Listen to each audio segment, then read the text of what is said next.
Hello, class. How are you doing? We're going to talk about Taoist Chapter 3 today, engaging in grants. Okay, all right. Why do we engage in grants ultimately? For the students, for youth, for those in need. And remember, I talked earlier about soft money and hard money? Usually, hard money doesn't always fulfill the need, there's usually never enough of it. And then also, partnerships. It's an opportunity also to create partnership. That's one of the main reasons a lot of people do it. And with more partnerships, you're able to do more of the same work and half the time or less. Okay, so we're going to talk about different types of grants, what grant makers want, and ultimately what grant makers want. As I said, every grant is different, but it's really based on the rubric. What is in the rubric? Okay, and then finding grants that are aligned with your goals. So we have the different types of grants, private grants. Those are usually a little bit smaller, but those would be like the Bill Gates Foundation, those type of foundations. There's hundreds of foundations. If you were to search for even educational foundations, how many educational foundations, even in the state of California, you'll find quite a bit of foundations. In California here, a lot of people here in the Valley like to get money from maybe like the Irvine Foundation or the California Endowment or generally the Central Valley Community Foundation, just to name a few. Another one, public, then we have public grants. Okay, public grants, generally you're going to have state and national. Okay, California and national. And so talking about understanding the different types, generally the federal ones are going to require a lot more rigor, a lot more writing, but they're generally bigger, a lot more money. The federal government doesn't even usually mess around with giving less than $1 million. I mean, I've never heard of a federal grant that was under $1 million. And the state probably doesn't mess around with giving anything less than maybe probably like $100,000. It's pretty rare that there's a state grant for under $100,000. A lot of times these are multi-year grants. Federal grants could sometimes be a 5-year grant, where the state grants a lot of times may be like 3-year grants. Then we have formula grants. Those are specific to your region and to your locale and your school and your district. And then the grant category, the typical grant category, school grant categories. We'll talk about those a little bit too. Okay, private grants. They're a lot faster to do. They're not as rigorous in terms of their requirements and crossing every T and dotting every I. A lot of times they don't have systems for inputting the grants. They're a little bit more flexible in that say, and they usually don't have large committees of people reviewing them, or they don't hire external people. And so a lot of times they're able to make decisions much quickly.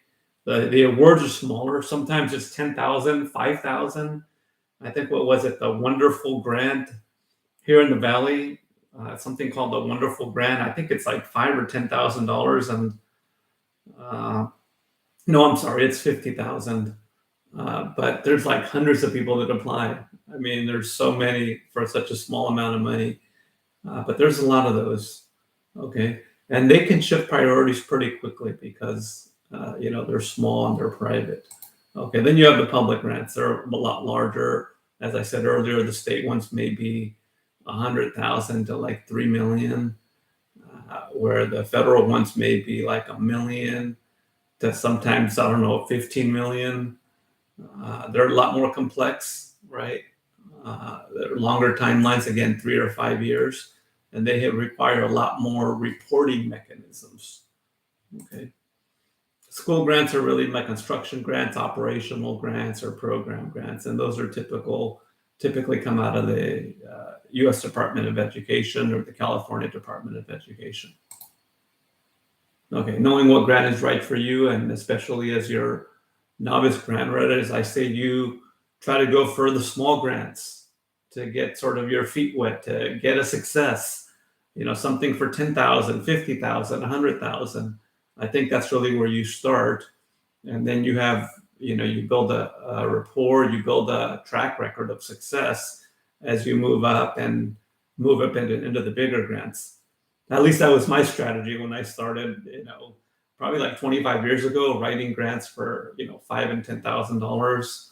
My big one was my dissertation grant, which was maybe, I think it was like $15,000 or $20,000. Then after that, it ramped up to, the 50,000 and 100,000. Then it ramped up to the million, and then up to even like the 5 million. So that's, knowing starting small always, prepares you for the bigger ones as opposed to starting big and really not knowing where you're going to land. But that's just a suggestion. It was my sort of strategy, but ultimately you're going to have to decide what strategy is right for you. Okay, understanding what grant makers want. Again, it comes down to the rubric. You got to find the rubric in the request for proposals. You got to know what they're interested in, what their purpose is, what their goals are, right? And how they want it measured. Measurement, the level of importance of measurement, which what we're talking about when we say measurement, we're talking about evaluation. How important is evaluation to, the funder? Obviously, federal, very important. State, a little bit less important. Local, even less important. The higher level you are, the more important it is. But the way you find out too is what percentage of points are they assigning to evaluation, right? I've been in part of grants where 15% of the grant money needs to go to evaluation, and some that is very typical, 1, 2, or 3%, right? And so knowing what percentage is sort of allocated, what points are allocated, the amount of points towards evaluation is going to tell you how important measurement is. Okay. And why is this important to grant writers? They invest in impact, accountability, and they see credible partners really all over, the state, all over the country, people that are, that they can turn to and say, yes, we're doing something on homelessness, or we're doing something for this or that population. Here's, 10 or 15 grants that, we've given to try to make an impact with, all of these different partners across the state or across the country even. Okay. You got to also demonstrate proven success, show a capacity, which what does that mean?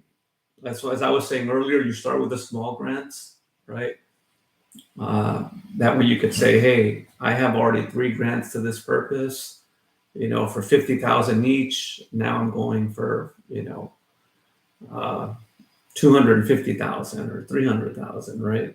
When you have that sort of record of success, that is used to build on further success. Showing the capacity also to manage funds, usually having a competent sort of finance person that is going to be part of the process and part of the grant writing team, and building long-term trust. Okay. Tactic 3 is finding the grant that meets your goals, establishing your priorities, developing your action plan, and searching strategically. Nowadays, I use AI quite a bit for a lot of things. When I'm looking for grants, I consult with it. I don't fully rely on AI. I consult with AI. I consult on, where's, is there any shift in grant funding? Is, to states or to different priorities of the federal or the state government, or what organizations are funding education or funding, community mental health, whatever the case may be, or whatever it is that I'm working on. Okay. Or to find grants, internet searches, databases, networks, associations, agencies. As I said, that you're entering an ecosystem. I'll say it again, right? As you enter that ecosystem, you sign up for more and more databases to get their newsletter or request for proposals. And that's how you enter, you further infiltrate yourself into this grant ecosystem. And you'll see before you know it, it could be 6 months, a year where you're, fully immersed into this ecosystem. Okay. It's got to be a match with purpose, deadline, feasibility, how much funding you need, and how much they're providing, and you have to be eligible. You have to, if you're going through a 501c3, you have to have, the sign off from the State Department, right? All of those different things to make sure that, you're going to be ready for the grant. Okay, partnerships, again, transform services, grant, extend the school capacity beyond what you're normally doing to other things that perhaps you want to do in ways that the hard money isn't serving your school. And ultimately, students, youth, those are the populations that truly benefit and can benefit from your grant writing, from your achievement of getting a grant. Okay, the reflections: I learned, I loved, I wondered, and I plan for you to reflect on this chapter. The next thing we're going to do is talk about planning, writing, and managing grants, and preparing for proposal development. Thank you very much.